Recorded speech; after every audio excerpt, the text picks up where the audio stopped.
Water, earth, fire, and air. These are the defining elements of Avatar: The Last Airbender, and one of the most iconic parts of the series. This is often cited as one of the best magic systems in all of fiction, but why? Today we're asking the question, what is bending, how does it work, and why does it work so well within the context of the story?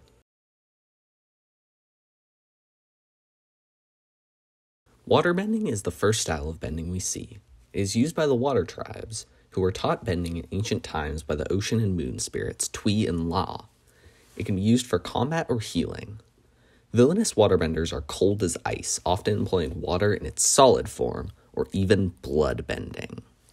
By far the most sinister form of any bending style, bloodbending is a darker form of swamp bending which controls living beings like puppets, except instead of using it on unconscious plants, bloodbenders use their powers to control animals, even humans. Good waterbenders are often caring, much like the soothing properties of water. Earthbending was by far the most common bending style by the time of the 100 Years' War, its practitioners hailing from the Earth Kingdom. Toph, the blind bandit Beifong, is Team Avatar's resident earthbender, counteracting her disability by becoming one with the stone beneath her feet, just like a badger mole, the original earthbenders. Metal bending was once thought impossible until Toph proved the world wrong by bending the minerals within impure metals. Lava bending is a form of earthbending so rare it is thought to only be possible by those resulting in the union between a firebender and an earthbender. Both heroes and villains share big personalities, unyielding will, and characteristic lack of flexibility.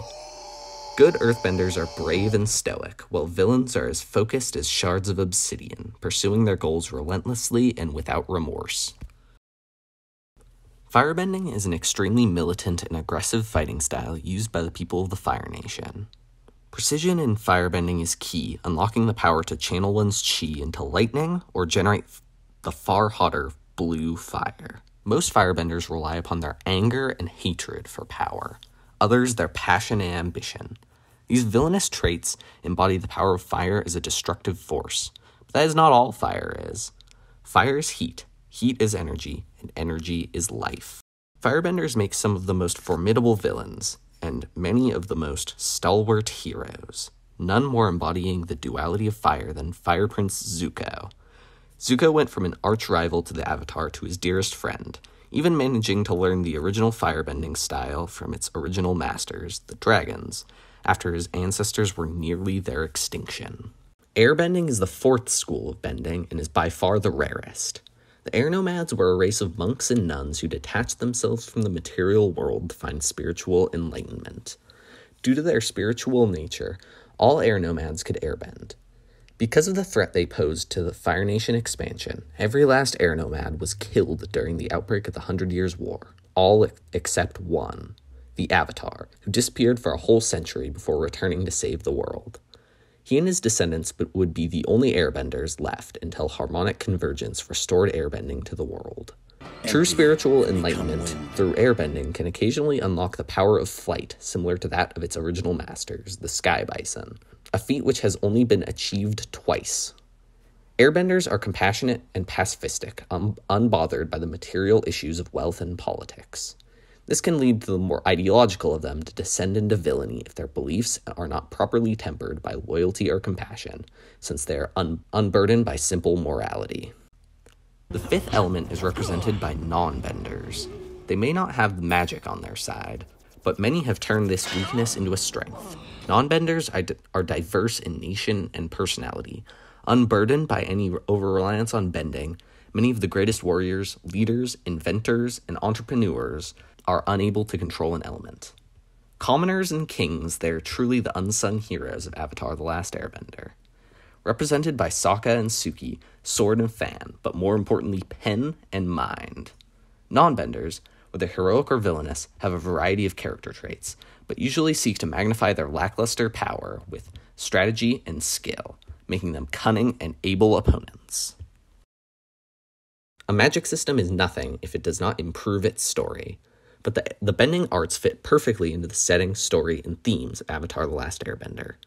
Each nation is defined by its element. The Earth Kingdom, Fire Nation, Water Tribes, and Air Nomads, their culture, even their names, each defined by their bending style. The Air Nomads travel freely through the nations like currents of the wind. The Water Tribes are seafaring Arctic fishermen, perfectly in tune with the tides of the ocean. The Earth Kingdom is a large nation of diverse peoples whose entire society relies upon the power of its benders. And the Fire Nation is a military superpower and industrial powerhouse forged in the fires of imperial ambition. All types of bending can only be mastered by the Avatar, guardian of peace and balance between the different nations. And it's no wonder that internationalism is a very common theme throughout Avatar: The Last Airbender. Bending is an extremely spiritual practice, so it is no surprise that spirituality is a very common theme in Avatar: The Last Airbender. Character growth is perhaps the most important theme, often symbolized by the character's relationship with bending. The series follows Avatar Aang on his quest to master all 4 elements, but more importantly, his growth from a goofy kid to the Messiah over the course of 3 seasons. As Aang learns each bending style, he matures and learns to fit into his role as Avatar. Toph felt like she had to hide her earthbending power because of her overprotective parents, but learns to accept her power, but more importantly, herself, with help from her friends. Sokka is a warrior at heart, but feels inadequate for his lack of raw power. Along the way, a few teachers help him learn that the power of heart, skill, and mind was in him all along. Katara had to battle being underestimated and eventually enacts meaningful social change by way of becoming the first female waterbending master of the Northern style. She then must battle her own inner demons and stand by her morals after learning she is a bloodbender, causing her to nearly descend to the dark side. And of course, finally, Zuko. Possibly the greatest redemption arc in fiction entirely. There are hour-long video essays on this topic, so I'll try to keep this short. Zuko doesn't just represent the aforementioned duality of fire, he is it. He is an antagonist, a villain even, driven by anger and hatred on a fool's errand. It is his only source of strength. Even when he realizes his honor cannot be restored this way, even when he realizes he is on the wrong side, old habits cultivated by his monster of a father die hard. Even after he joins the side of good, he has a hard time setting aside his anger. When he eventually does, his firebending is gone and is only restored after learning the true way of firebending from the dragons. He learned, as his uncle before him, to set aside his anger and hatred with the help from some of the dragons his family had brought to the brink of ruin. Now, armed with the power of life energy, he can face his father and sister stronger than ever and finally be at peace with himself. The reason bending in Avatar: The Last Airbender works so well is because it is believable and easy to understand, and more importantly, it aids storytelling through integration with world building, character, and theme. As writers, it is important to remember these elements when writing original magic systems in order to ensure a meaningful storytelling experience.